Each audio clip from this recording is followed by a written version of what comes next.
ปลาไหล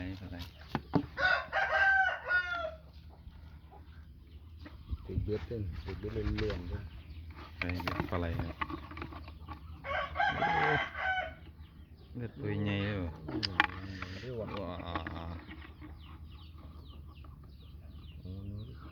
มันมีตัว1 2 3 4 5 เล็กตัว6 ตัว7โอ้ใช่ว้าโอ้นี่นะโอ้บินบึกเลยว่ะต้มเป็ดครับต้มเป็ดใส่กับหอมนี่สุดยอดเลยครับเช้านี้ปลาไหล